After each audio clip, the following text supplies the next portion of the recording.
Good afternoon, everyone. Welcome to Janderra.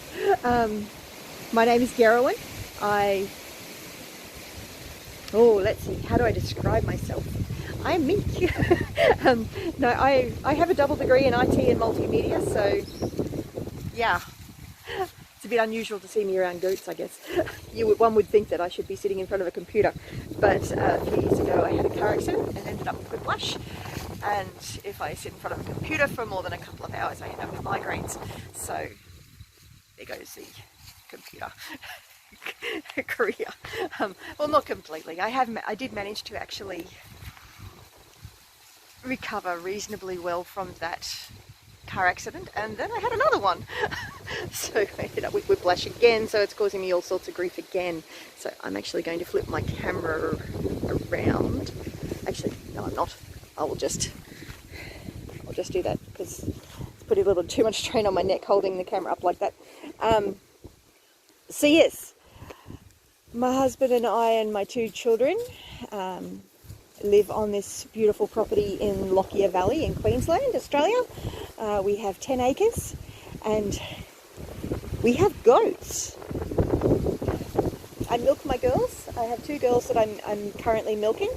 This is Mary, so I don't know if you can see her. So I currently milk her and I milk Marbella. I'm not getting a lot of milk from Mary at the moment because I'm sharing with the kids, and I'm not actually separating them at night at this stage because the girls are only like 3.5 months old, so I don't want to take too much of the milk from them.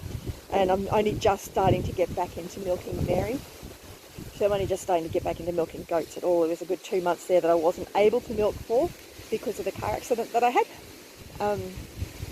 So yeah, we've recently moved from Logan in Queensland, so that was in Eagleby. That was 110 kilometres away. It took us 9 months to move. So I have actually managed to end up with a few injuries from that move, so I'm very limited on what I'm able to do at the moment.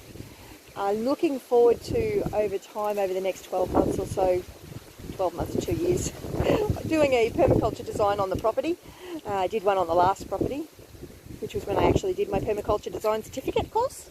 It was really great. I did that online with Jeff Lawton. So yeah, looking forward to going through and doing that process on this property and working out what we're actually wanting to do with it. Because at the moment I can't do much because of the whiplash and the plantar fasciitis in the foot and the bursitis in the hip. I'm not very agile. But I am very pleased with what we have done so far. But this is an introduction to the SHEDWARS21 series. So I don't know if you've heard about Shed Wars. So the idea behind the Shed Wars is that I get my take on it anyway, is that you inspire people to garden and grow stuff.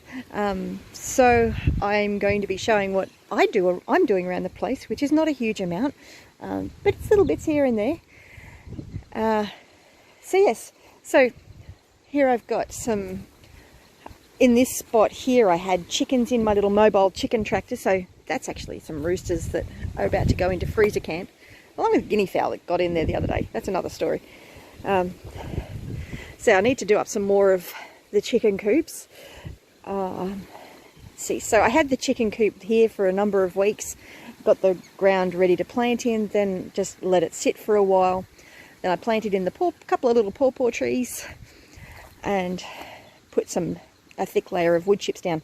I'm a big fan of wood chips, and after getting some trees chopped down because we had to, feel free to have a look back in the playlist at different videos to see why we actually chopped those down. Bit of a story. But yeah, so I've got lots of wood chips to work with. So then I've got some more gardens over here that I had the chickens here. These gardens haven't coped well with the heat that we've had in the Lockyer Valley in the last 12 months. I was keeping up to them, but then after the car accident I struggled to get them watered for a while and they just really did not do well. And I haven't gotten back to actually fixing them up. And the guinea fowl kept getting in there and just ripping everything apart. The parsley's doing really well. The basil's not doing too bad. And I've got an elderberry here. That's an elderberry that I popped in from a cutting from the other house. Just take some of these flowers off the basil. Don't want it flowering yet. I want some more leaves yet. Oh, if you could smell that, that just smells beautiful. I love the smell of basil. It's a little moringa that I'm trying to grow and keep safe from the guinea fowl. I've got some plants there that I'm establishing to get ready to put into the dam. Haven't quite worked out how I'm going to do that yet. Got some more roosters that I've hatched over the last 12 months. I haven't hatched any chickens recently, mostly because of the accident and moving and everything. It's just been ridiculous. Got some comfrey growing here, some tansy, some rue, some more comfrey. It's a cassava that I thought had died but hadn't. Some Queensland spinach. I'm going to go into that. The Queensland spinach, it's also known as island spinach or tree spinach or pella. An amazing plant, grows really, really easily.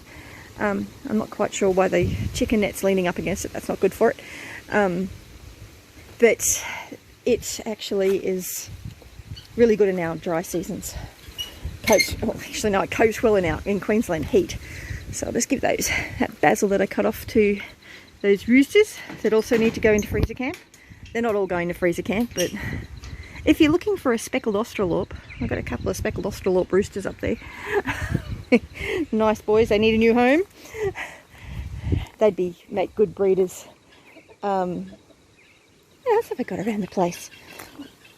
So I've got Rhode Island Red chickens. Hang on. So my Rhode Island Reds are a little bit grizzly at the moment because they're not enjoying the wind or the weather. So I've got a breeding set of roosters here, Rhode Island Reds, that I haven't actually hatched any eggs from recently, just because I haven't been hatching any eggs. I've got a lot of work that I need to do in these stationary pens. I really don't like using stationary pens. I really need to put some more deep bedding in there because that's not in a good state at the moment.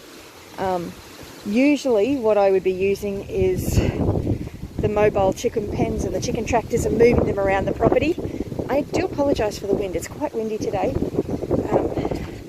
So this is one of the pens that I've made up over here.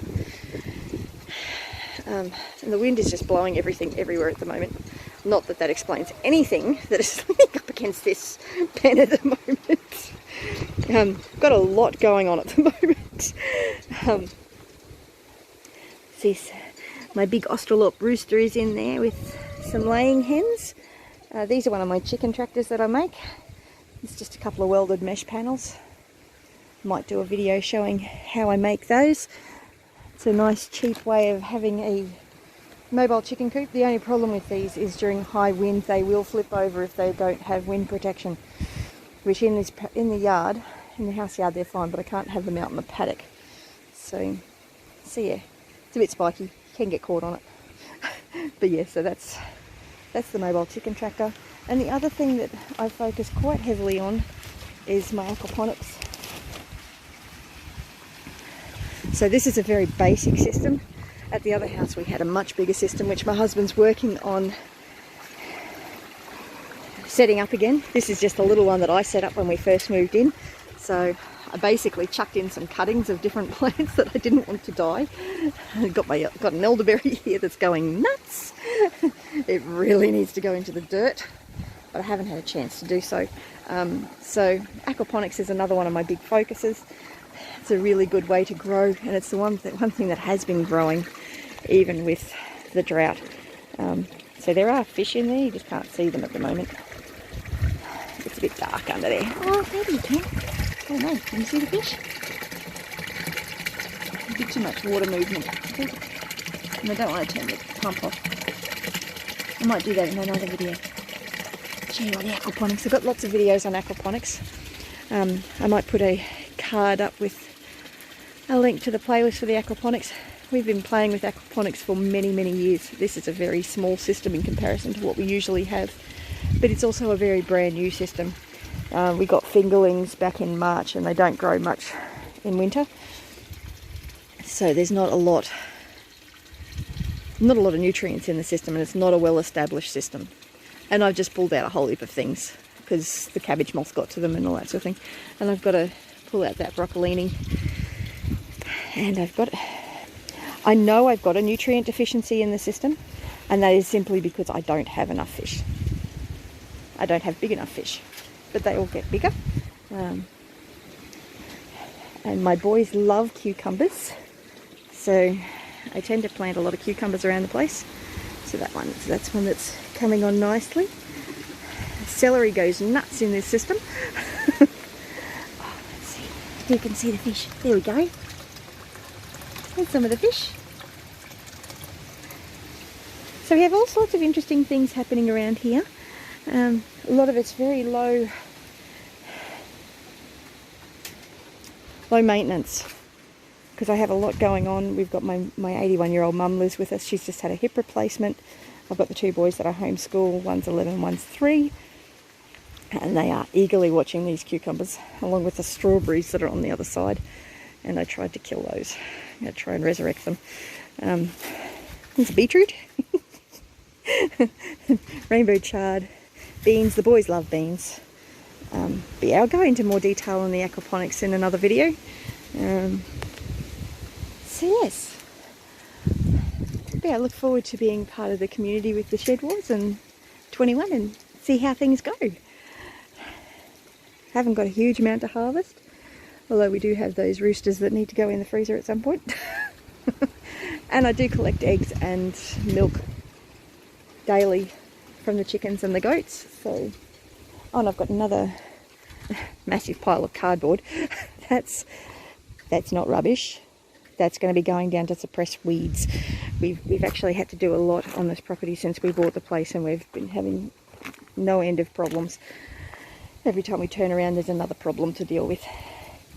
So there's the girl, some more of my chickens. These are my white hens, and I've got them in with a Rhode Island red rooster. I don't know if you know the Isa Brown breed of chicken is actually it's generally a leghorn hen crossed with a Rhode Island red rooster. So I'm hoping to create some good layers out of this lot. Anyway, that's the update for this video. I hope you enjoyed that and find it interesting, and I look forward to seeing you in the next video.